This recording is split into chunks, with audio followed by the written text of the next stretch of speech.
स्वागत आहे तुम्हा सर्वांचं मराठी कथामध्ये. आजपासून आपण नवीन कथा सुरू करतोय. प्रेम की धोका. तर ह्या नवीन कथेला सुद्धा भरभरून प्रेम द्या.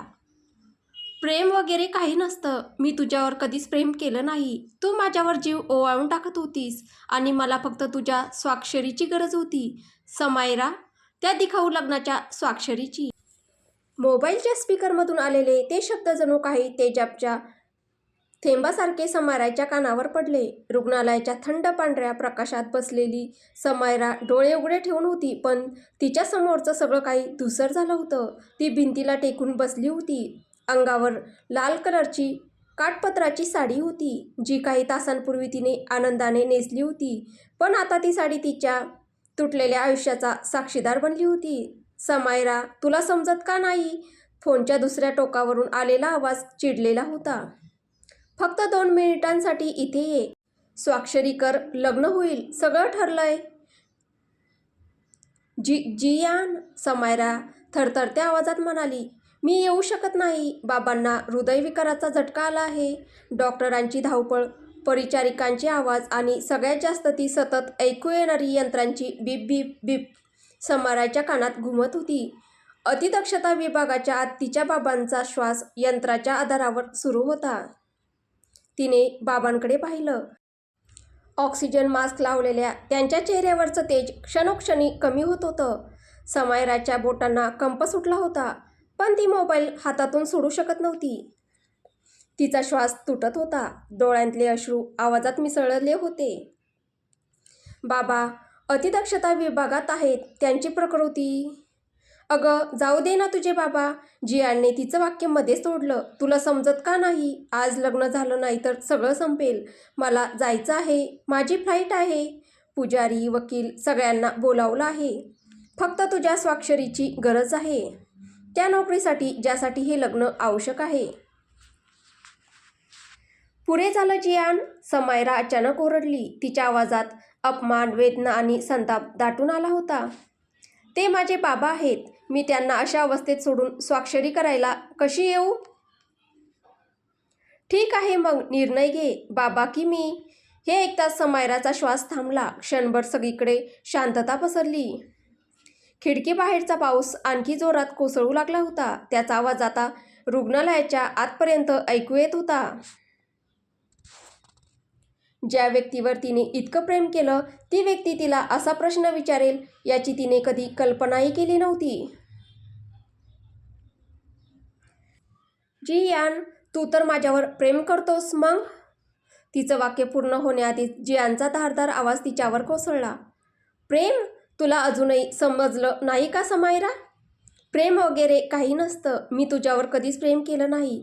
तू माझ्यावर वेडी होतीस आणि मला फक्त तुझ्या स्वाक्षरीची गरज होती. म्हणून मीही तुझ्यावर प्रेम असल्याचं नाटक केलं. मला लग्नाचा दाखला हवा होता, एवढंच. त्यानंतर मला इथून निघून जायचं होतं. तो हलकासा हसला.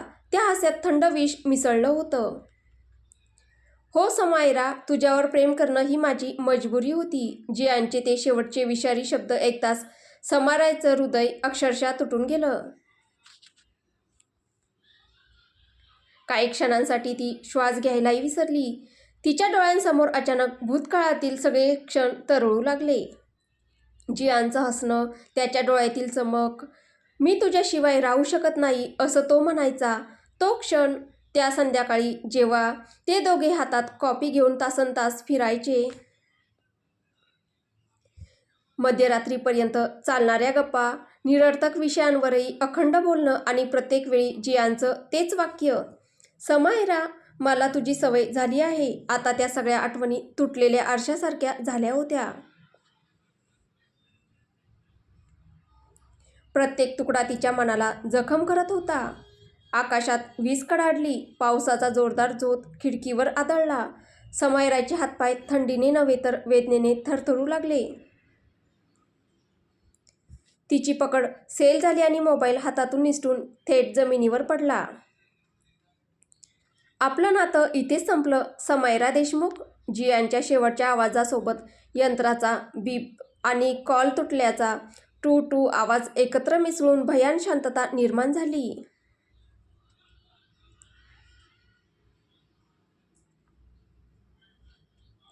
खाली पडलेल्या मोबाईलची स्क्रीन क्षणभर उजळली. त्यावर समायर आणि जियांचा हसतमुख छायाचित्र दिसलं क्षणभर आणि मग तेही अंधारात विरलं. आता त्या काळ्या पडद्यावर फक्त समायराचं प्रतिबिंब दिसत होतं आणि तेही पूर्णपणे तुटलेलं होतं. समायराने थरथरत्या हाताने चेहरा झाकला.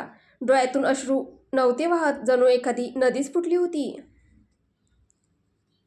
तिच्या तळहातातून गळणारे अश्रू लाल पोशाखावर डाग उमटवत होते. तिच्या हातातील बांगड्या रडताना एकमेकींवर आपटत होत्या. तिच्या ओठातून तुटक शब्द बाहेर पडले. सगळं खोटं होतं? का केलंस माझ्यासोबत असं? ती जमिनीवर वाकून रडू लागली. अश्रू मोबाईलच्या थंड पडद्यावर साचू लागले. अतिदक्षता विभागाजवळ डॉक्टरांची धावपळ वाढली होती आणि समायराच्या आयुष्यात काहीतरी कायमचं संपलं होतं. एक नातं, एक विश्वास, एक संपूर्ण जग.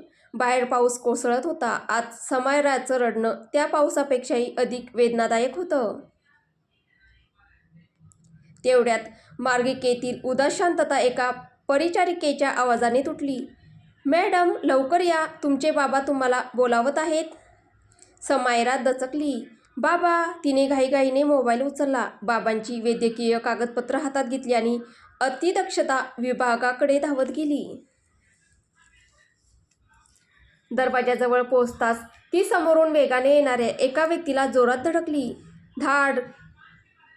धक्का इतका जोरदार होता की समायरा तोल जाऊन मागे सरकली. तिच्या हातातून मोबाईल आणि कागदपत्र खाली पडली. वैद्यकीय अहवालाची महत्त्वाची कागदपत्र रुग्णालयाच्या स्वच्छ जमिनीवर विखुरली. ती घाईघाईने खाली वाकली आणि सगळं गोळा करू लागली. तिचे हात अजूनही थरथरत होते. अश्रू अजूनही गालांवर ओघळत होते. तेवढ्यात तिच्या डोक्यावरून एक कठोर, थंड आवाज घुमला. मूर्ख मुलगी, डोळे आहेत की बटणं? समायरा घाबरली. तिचे हात हवेतच थबकले. तिने हळूहळू वर पाहिलं. सर्वप्रथम तिच्या नजरेस काळे चकचकीत फॉर्मल बूट दिसले. त्यांच्या चमकदार पृष्ठभागात तिला स्वतःचा तुटलेला चेहरा दिसत होता. मग तिची नजर वर सरकली. समोर एक उंच, रुबाबदार पुरुष उभा होता. त्याने काळ्या रंगाचा कोट परिधान केला होता.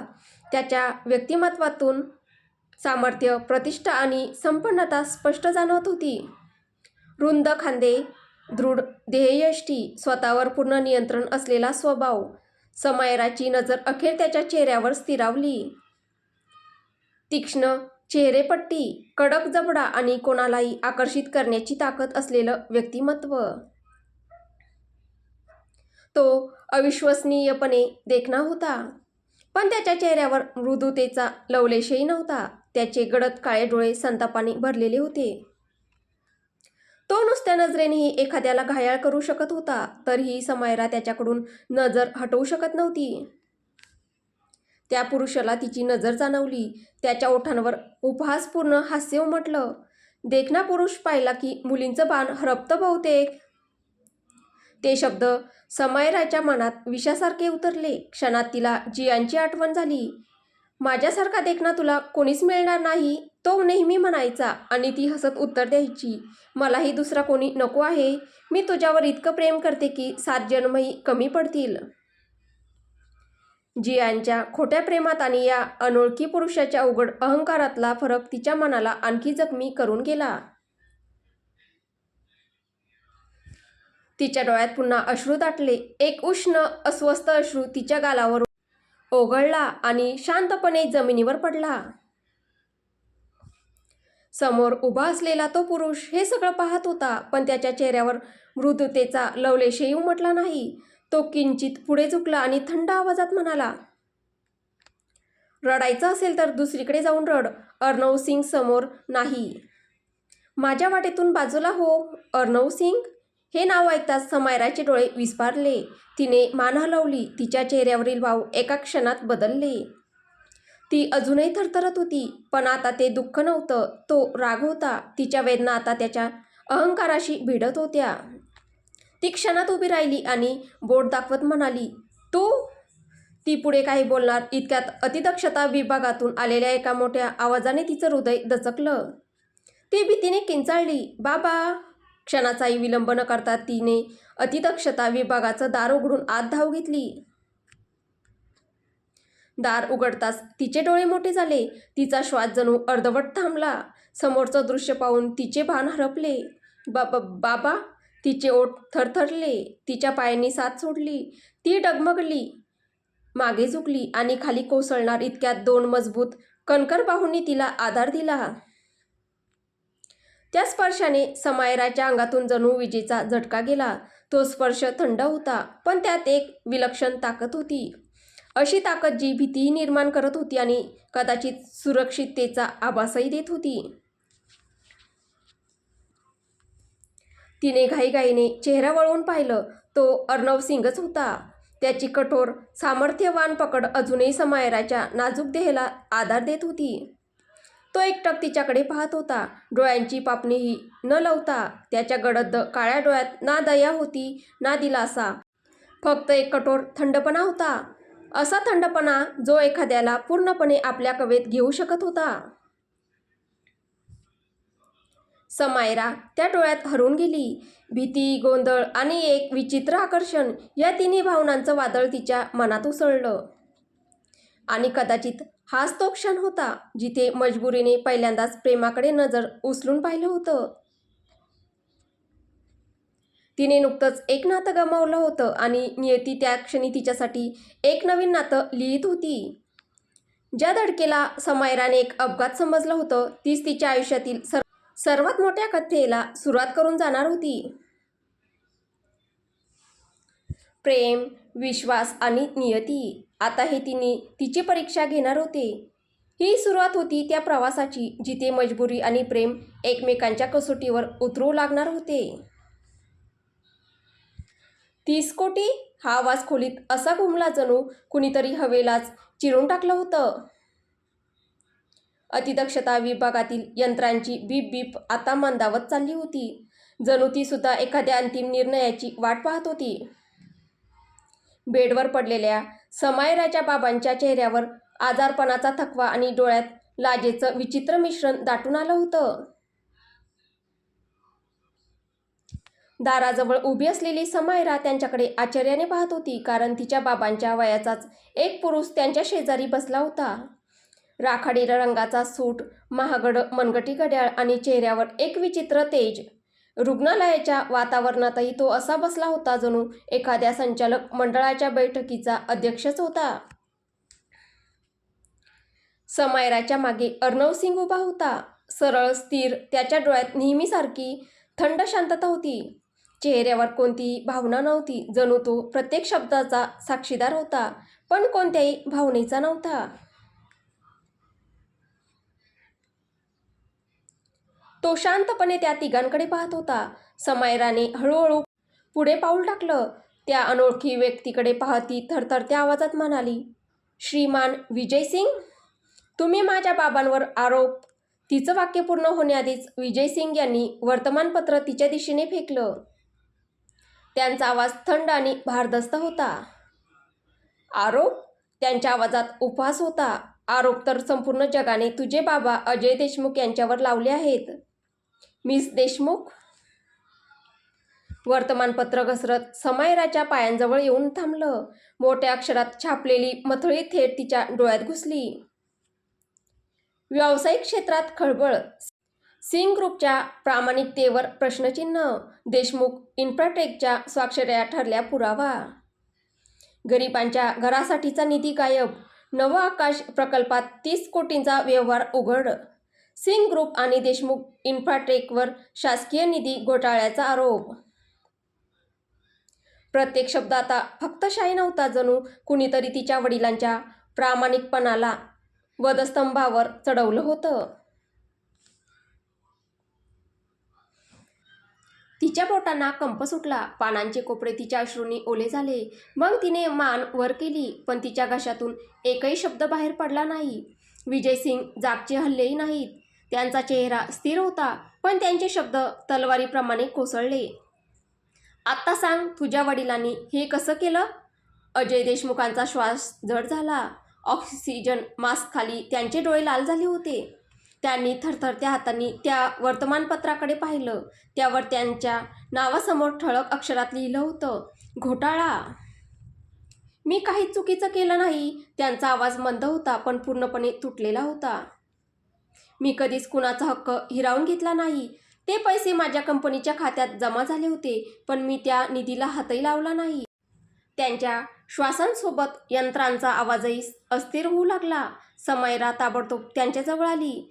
घाबरलेल्या आवाजात ती म्हणाली, बाबा, कृपया काही बोलू नका. मला माहिती आहे तुम्ही काही चुकीचं केलं नाही. कृपया जास्त विचार करू नका. भावना न्यायालयात चालत नाहीत समायरा. विजय सिंगच्या आवाजाने तो भावनिक क्षण चिरून टाकला. कागदपत्रांवर तुझ्या वडिलांच्या स्वाक्षऱ्या आहेत आणि जग पुरावे पाहतं, हेतू नाही. समायराने मान वर केली. तिच्या डोळ्यात संताप आणि भीती दोन्ही होते. ती विजयकडे एकटक पाहत होती, जणू त्यांचा प्रत्येक शब्द ती मनापासून नाकारू इच्छित होती. विजय सिंग खुर्चीतून उठले. त्यांची उंची, त्यांची बोलण्याची शैली आणि त्यांची शांतता या तिन्ही गोष्टी दबावाचं प्रतीक बनल्या होत्या. आम्ही आमच्या सिंग ग्रुपच्या प्रतिष्ठेचा धोका पत्करून तुझ्या वडिलांसोबत भागीदारी केली होती आणि आता सरकार आणि प्रसारमाध्यम दोघंही म्हणत आहेत सिंग ग्रुपने एका भ्रष्ट कंपनीशी भागीदारी केली. ते पुढे म्हणाले, आमचे शेअर्स घसरत आहेत, आमचे प्रोजेक्ट थांबत आहेत आणि आमची प्रतिष्ठा मातीमोल होत आहे. समायराचं हृदय जणू धडकायलाच विसरलं. तिचा आवाज थरथरला.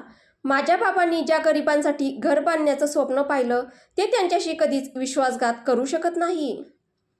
अजय यांच्या डोळ्यात हलकीशी ओल दाटली. हो, ते माझं स्वप्न होतं. लोकांना घर मिळावं, लाच न देता, लोभाशिवाय. विजय यांनी थंड हसू केलं आणि हातातील टॅब्लेट उचलून त्याची पडद्यावरील दृश्ये सुरू केली. चला आता स्वप्नांच्या जगातून बाहेर येऊया आणि वास्तव पाहूया. टॅब्लेटचा निळसळ प्रकाश अजय यांच्या चेहऱ्यावर पडला. तो चेहरा आता अधिकच थकलेला दिसत होता.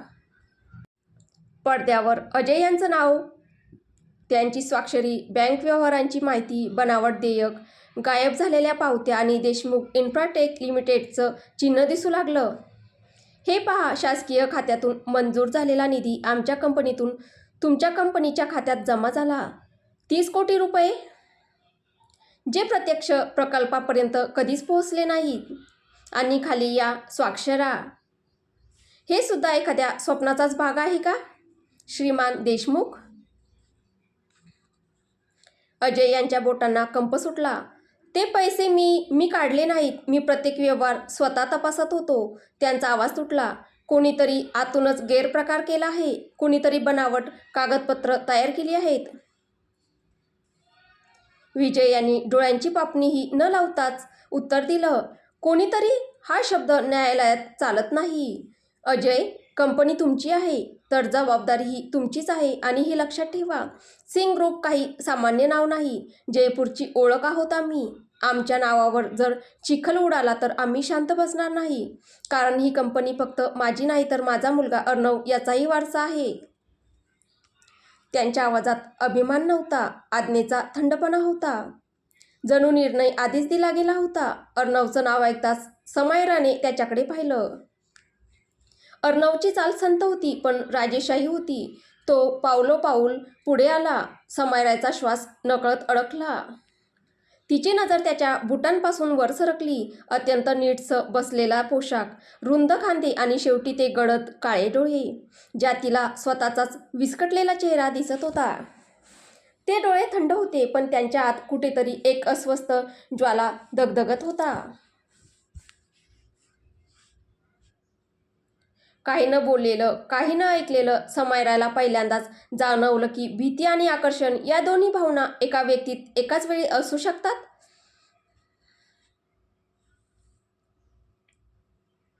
दरम्यान विजय न थांबता पुढे म्हणाले, आम्ही आमच्या कंपनीला प्रसारमाध्यमांच्या न्यायालयाचा आणि शासकीय चौकशीचा बळी होऊ देणार नाही आणि हेही कधी सहन करणार नाही की आमची कंपनी, आमच्या मुलाची ओळख आणि आमची प्रतिष्ठा धोक्यात यावी. आमच्यासाठी आमची जबाबदारी सर्वात महत्त्वाची आहे.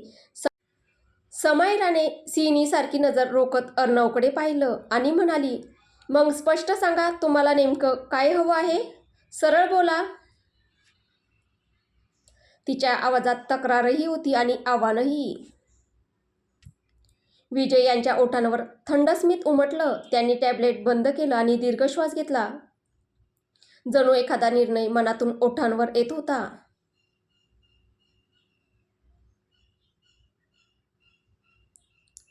पहा अजय, प्रश्न आता हा नाही की घोटाळा कोणी केला, का केला किंवा कसा केला. प्रश्न फक्त एकच आहे. ते थोडे थांबले. प्रतिष्ठा कशी वाचवायची? त्यांचा आवाज स्थिर होता, पण प्रत्येक शब्दात ठरलेली शिक्षा दडलेली होती. तुमच्या जागी दुसरा कोणी असता तर आम्ही आतापर्यंत गुन्हा दाखल केला असता, पण तुम्ही आमच्यासोबत काम केलं आहे. तुमची नियत आम्हाला माहिती आहे. आम्हाला विश्वास आहे की तुम्ही हे केलं नाही, पण या निरर्थक वादांमध्ये अडकण्यासाठी आमच्याकडे वेळ नाही. न्यायालयात सत्य सिद्ध करायला महिने जातील आणि तोपर्यंत आमची प्रतिष्ठा संपलेली असेल. आणि हे लक्षात ठेवा, आता आमची कंपनी एखादी छोटी संस्था राहिलेली नाही, त्यामुळे आम्ही कोणताही धोका पत्करणार नाही. म्हणजे? समायराचा आवाज तीव्र झाला.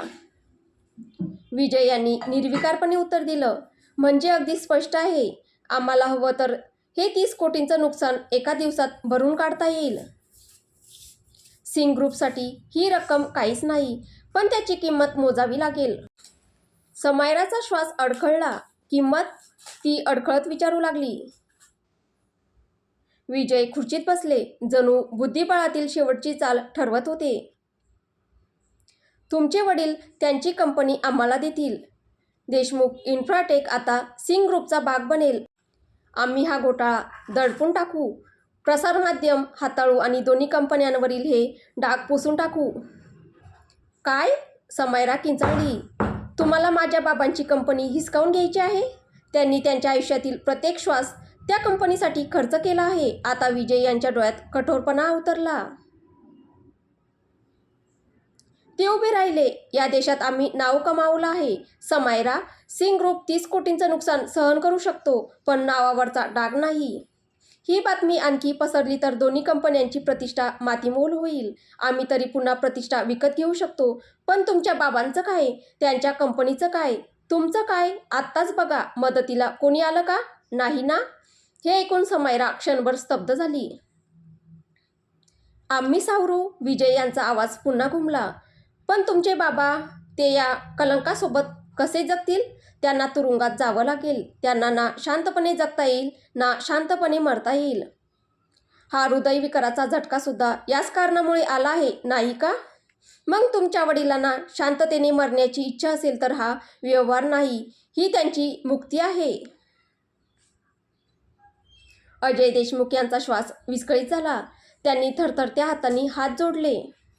डोळ्यातून अश्रू ओघळले आणि तुटक्या आवाजात ते म्हणाले, तुम्ही बरोबर बोलत आहात. मला माझ्या नावावर, माझ्या कंपनीवर आणि माझ्या मुलीच्या नावावर कलंक नको आहे.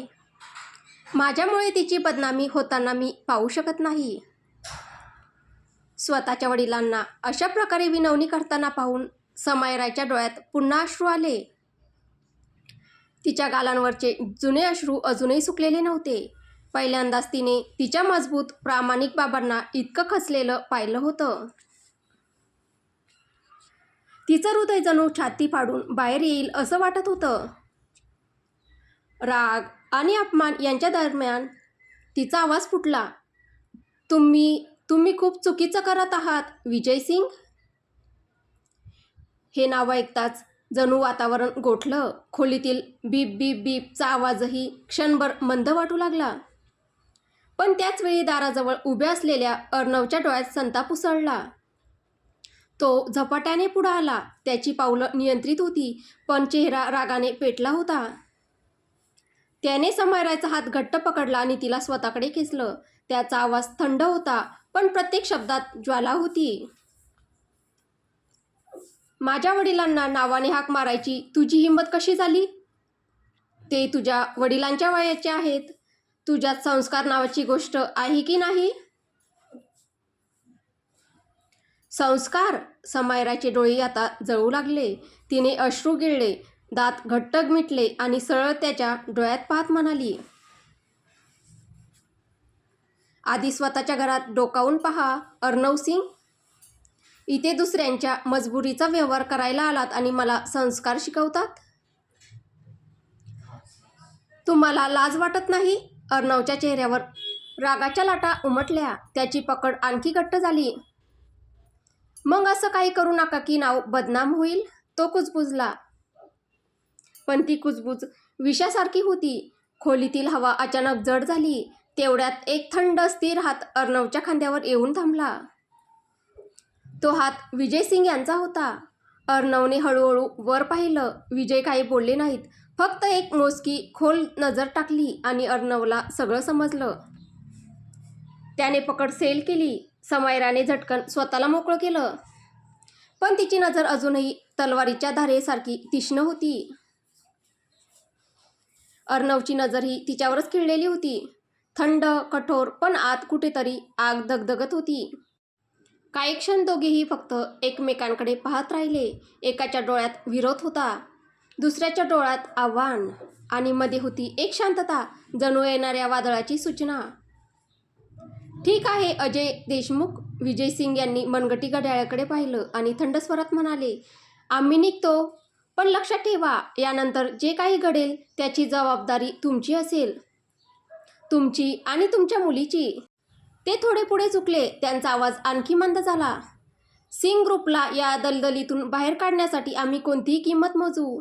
पण तुमची कंपनी, तुमचं नाव, तुमची मुलगी, हे सगळं या घोटाळ्याच्या आगीत जळून राख होईल. इतकं बोलून त्यांनी समायराकडे शेवटची नजर टाकली. त्या नजरेत तिरस्कारही होता आणि सामर्थ्यही. मग ते दाराकडे वळले. अर्णवही वळला. पण जाताना त्याने समायराकडे सिंहासारखी नजर टाकली. त्या नजरेत राग होता आणि एक विचित्र अस्वस्थताही. तो वडिलांच्या मागे जाणार इतक्यात मागून यंत्राचा आवाज अचानक वाढला. बीप बीप बीप. थांबा.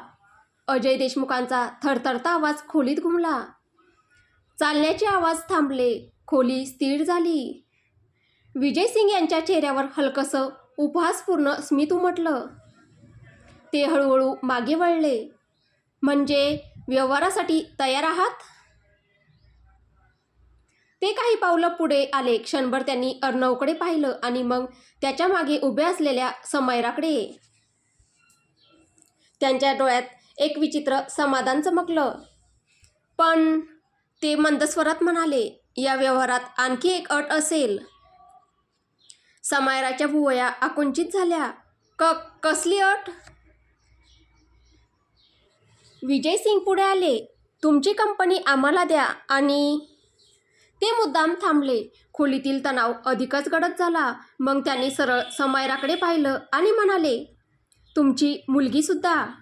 ते शब्द थंड वाऱ्यासारखे हवेत पसरले. अतिदक्षता विभागाची खोली अचानक न्यायालयात बदलल्यासारखी वाटू लागली. जिथे शिक्षा आधीच ठरली होती. खोलीत गहन शांतता पसरली. फक्त बीप बीप बीप आणि समायराचं हृदय जणू छाती फाडून बाहेर येत होतं. अर्णवचं शरीरही क्षणभर स्थिर झालं. त्याची मूठ नकळत आवळली गेली. जणू तो स्वतःच्या आत उसळणारा राग आवरत होता. हे तुम्ही काय बोलत आहात? लग्न हा काही व्यवहार नसतो. समायराचे डोळे भरून आले. तिचे ओठ थरथरले आणि तुटक्या आवाजात शब्द बाहेर पडले. तिचे हात आपोआप पुढे सरसावले. तिने बाबांचा थंड झालेला हात घट्ट पकडला. तिच्या बोटांना कंप सुटला होता, पण पकड तितकीच मजबूत होती. जणू भीतीच्या अथांग समुद्रात तिला तोच एक आधार उरला होता. तर आता पुढे काय होईल? समायराचे बाबा विजय सिंग यांनी ठेवलेली अट मान्य करतील का की नाही, हे आपल्याला पुढच्या भागात पाहायला भेटेल. तुम्हाला ही नवीन सुरू केलेली कथा कशी वाटते आहे कमेंटद्वारे नक्की कळवा. कथा आवडत असेल तर व्हिडिओला लाईक करा, शेअर करा. कथेचे पुढील भाग ऐकण्यासाठी आपल्या चॅनलला सबस्क्राईब करा. धन्यवाद.